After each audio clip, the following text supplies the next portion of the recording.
Alright, I finally get to trade out my Radio Shack Red Leatherman E2, or whatever it is, E something Squirt, E4 Squirt for a PS4, and I get to go back to blue.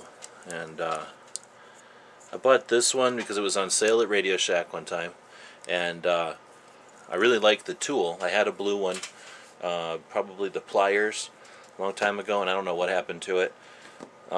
So then saw these on sale, bought them, and they've been working great for me, probably more than a year now. But I hate red stuff, I just don't like it. So I'm going to switch out to this PS4. One of my favorite tools, I think.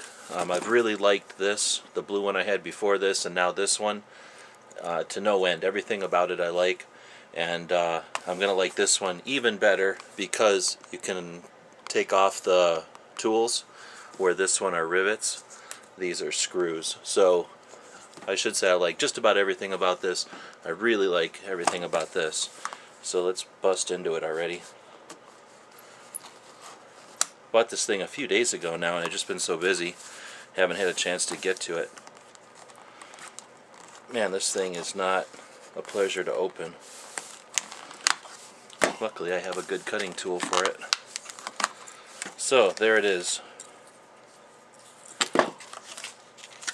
There's probably something else in there, like a user's manual or whatever.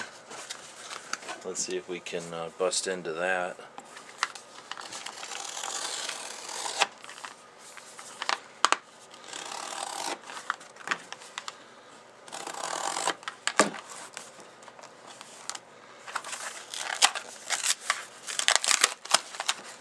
Well, for all that stuff, there was just this little wad of paper, I guess.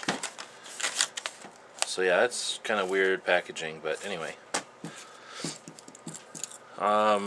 Biggest things right out of the box is that this one feels a little weirder. I guess it's still aluminum panels, they're just a brushed instead of a smooth finish.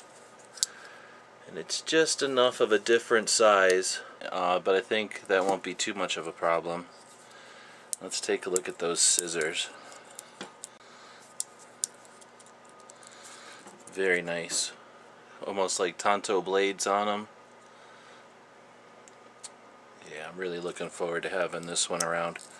So I'll attach a lanyard similar to I did to this one. I find that for when you're using the tools, it gives you a little bit more in your hand to hold on to. Makes it a little easier to find in the pocket. But man, they really scored when they came up with making them in this size. This really is a good size for a pocket tool. Weighs almost nothing. It's got a little bit of density. I noticed that now it has a little shape to it. It's a little thinner on this side than it is on this side, and I imagine that's going to aid in just comfort and ability when you're using it as a knife there.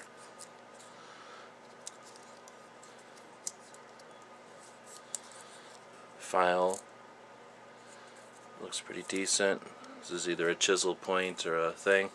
So yeah, I'm really looking forward to this one. Definitely check out other people's reviews. They do much nicer reviews than we're going to do. But as far as overall usefulness and strength, these Leatherman tools are awesome.